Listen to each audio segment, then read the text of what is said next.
Welcome to Mega Nine TV burning topic. Ahmedabad విమాన ప్రమాదానికి కారణం ఏమై ఉండవచ్చు? నిపుణులు ఏం చెబుతున్నారు? పక్షుల వల్లే ఈ ప్రమాదం జరిగిందా లేక సాంకేతిక సమస్య? బోయింగ్ విమానాల్లో తరచూ సాంకేతిక సమస్యలు రావడానికి కారణం ఏంటి? గతంలో జరిగిన విమాన ప్రమాదాలేంటి?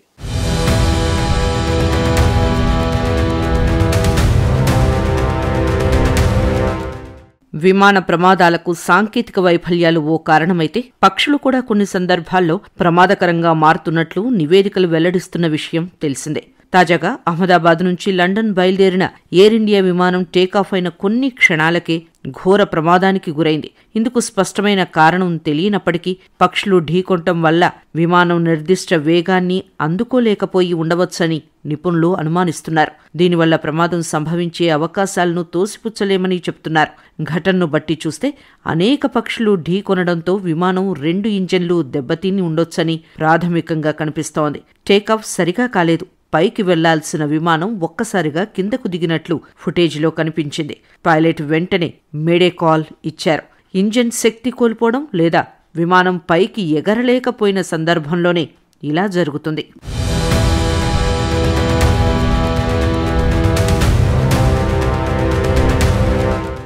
ప్రమాదానికి గురైన విమానాన్ని 11 ఏళ్లుగా వినియోగిస్తున్నారు. మరీ అంత పాతది కూడా కాదు. అందుకే ప్రమాదానికి సాంకేతిక సమస్య కారణం కాకపోయి ఉండవచ్చని విమానయాన నిపుణులంటున్నారు. ఎయిర్పోర్టు పక్కనే నివాస స్థలం కావడం, ఆ ప్రాంతంలో పక్షులు ఉండే అవకాశం ఉండొచ్చంటున్నారు. అయితే ప్రమాదానికి ఇది కూడా ఓ కారణమై ఉండే అవకాశం ఉన్నప్పటికీ అసలు వాస్తవాలన్నీ దర్యాప్తులోనే బయటపడతాయని అంటున్నారు.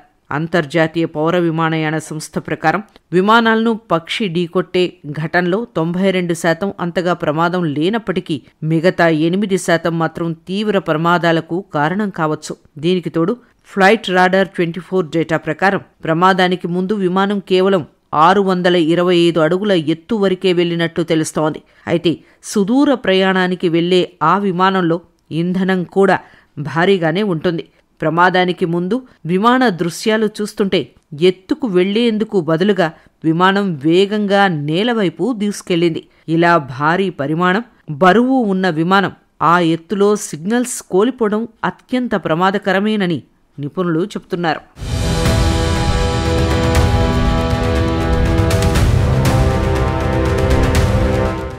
అటు ప్రమాద ఘటన నేపథ్యంలో బోయింగ్ విమానాల భద్రతా అంశం మరోసారి తెరపైకి వచ్చింది. డ్రీమ్ లైనర్లో ఇప్పటికే పలుమార్లు సాంకేతిక సమస్యలు తలెత్తినా విమానం కుప్పకూలడం మాత్రం ఇదే తొలిసారి. అమెరికాకు చెందిన విమాన నిర్మాణ సంస్థ బోయింగ్ రూపొందించిన వైడ్ బాడీ మోడల్స్లో 787-8 డ్రీమ్ లైనర్ ఒకటి. ఇందులో ఒకేసారి 242 నుంచి 290 మంది వరకు ప్రయాణించవచ్చు. 2011లో బోయింగ్ దీన్ని అందుబాటులోకి తెచ్చింది. ఎయిర్లైన్స్ సంస్థలు సుదూర ప్రయాణాలకు ఈ విమానాలను వినియోగిస్తుంటాయి. ఈ ఎయిర్ క్రాఫ్ట్ నాన్ స్టాప్గా 13,530 కిలోమీటర్లు ప్రయాణించగలదు. ప్రధాన నగరాల మధ్య నాన్ స్టాప్ ప్రయాణాలకు ఈ మోడల్ను ఎక్కువగా వినియోగిస్తుంటారు. విమాన బాడీ 55% కంటే ఎక్కువ కార్బన్ ఫైబర్ సమ్మేళనాలతో నిర్మితమైంది. ఇది స్టీల్ కంటే బలంగా ఉంటుంది. అల్యూమినియం కంటే తేలికైంది.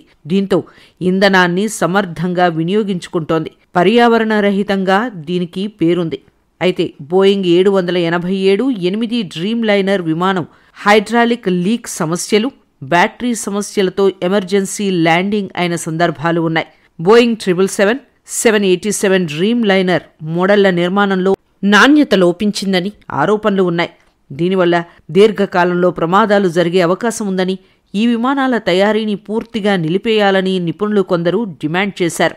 అయితే తమపై వచ్చిన ఆరోపణలను బోయింగ్ కొట్టిపారేసింది. తాజా ఘటనపై లోతైన దర్యాప్తు జరిగాక ఈ ఆరోపణలకు సంబంధం ఉందా లేదా అనేది తేలుతుంది.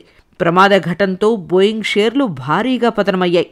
షేరు ధర సుమారు $197.3 పడిపోయింది.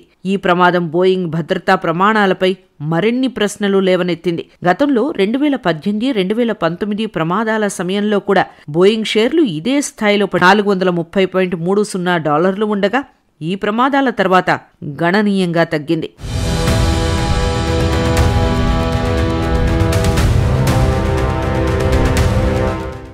మరోవైపు బోయింగ్ విమానాలు గతంలో ప్రమాదాల్లో చిక్కుకున్న సందర్భాలు ఉన్నాయి.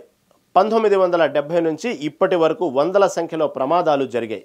వీటిలో సాంకేతికత లోపాలు, పైలట్ తప్పిదాలు, వాతావరణ సమస్యలు, ఉగ్రవాద దాడుల కారణాలుగా ఉన్నాయి. 2018లో ఇండోనేషియాలో లైన్ ఎయిర్ ఫ్లైటు, 2019లో ఇథియోపియన్ ఎయిర్లైన్స్ ఫ్లైటు విమానాలు కూలిపోయాయి. ఈ రెండు ప్రమాదాలు సాఫ్ట్వేర్ లోపం వల్ల జరిగాయి. దీంతో బోయింగ్ విమానాలపై ప్రజల విశ్వాసం తగ్గింది. ఇక గత 10 ఏళ్లలో ప్రపంచవ్యాప్తంగా జరిగిన భారీ విమాన ప్రమాదాలు చూస్తే 2015లో జర్మన్ వింగ్స్ ఫ్లైట్ ఫ్రాన్స్లో కూలిపోయింది. 2020లో కెనడాలోని కోజికోడ్లో ఎయిర్ ఇండియా ఎక్స్ప్రెస్ ఫ్లైట్ కూలి 19 మంది మరణించారు. ఇక 2023లో నేపాల్లో యుతి ఎయిర్లైన్స్ ఫ్లైట్ కూలిపోయిన ప్రమాదంలో 68 మంది ప్రాణాలు కోల్పోయారు. అటు భారతదేశంలో గత 50 ఏళ్లలో 50కి పైగా విమాన ప్రమాదాలు జరిగాయి. 1976లో ముంబైలో ఎయిర్ ఇండియా ఫ్లైటు, 1985లో ఎయిర్ ఇండియా ఫ్లైటు ఉగ్రదాడిలో కూలి 329 మంది మరణించారు. ఇది భారత విమానయాన చరిత్రలో అత్యంత ఘోరమైన ఘటన.